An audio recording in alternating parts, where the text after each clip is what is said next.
સાબરકાંઠામાં યુવકે અનોખી રીતે યોગ કર્યા છે। સ્વિમિંગ પુલમાં મહેન્દ્રસિંહે પાણીમાં યોગ કર્યા। બીજા પણ લોકો પાણીમાં યોગ કરવાનું શરૂ કર્યું। 100થી વધુ લોકો યોગ દિવસની ઉજવણી કરે છે।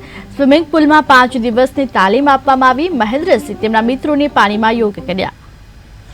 અમે 5 દિવસની તાલીમ કરી છે પાણીમાં યોગાની, અને આજે યોગ દિવસ હોવાથી અમે પાણીની અંદર યોગા કર્યા છે। પાણીની અંદર વિવિધ પ્રકારના યોગા, એક તો અંડર વોટર યોગા અને પાણીની ઉપર અલગ અલગ યોગા કર્યા છે। યોગા કરવાના બહુ જેમ બહાર જમીન પર સારા લાભ થાય છે, એમ પાણીની અંદર બી સારા લાભ થાય છે।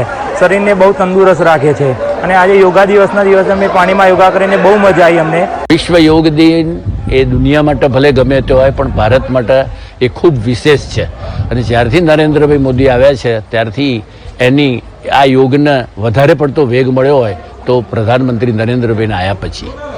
યોગ એ ખૂબ જ સારી વસ્તુ છે, ચાહે તમે જમીન ઉપર કરો તો પાણીમાં કરો, પણ છતાં પણ હું 25 વર્ષથી પાણીમાં યોગ કરું છું। મારી હું વાત કરું તો મને કોઈ ડાયાબિટીસ કે મને કોઈ બીપી કે હાઈ લો કે મને કોઈ તકલીફ નથી અત્યારે।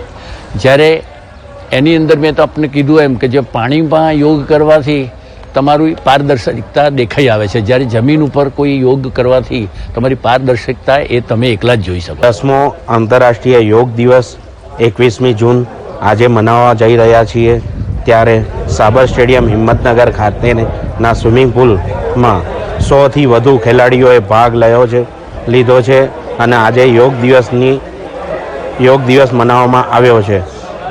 જે યોગ દિવસ મનાવવામાં આવી રહ્યો છે તેમાં તંદુરસ્તતા જાળવી રહે તે માટે યોગ આપણે કરી રહ્યા છીએ। મોદી સાહેબનું સપનું હતું જે આંતરરાષ્ટ્રીય યોગ દિવસ મનાવવામાં આવે, તે જ મુજબ આજે આપણે પાણીમાં પણ મનાવવામાં આવી રહ્યો છે અને ઉત્સાહપૂર્વક ભાગ લીધો છે। અમે 5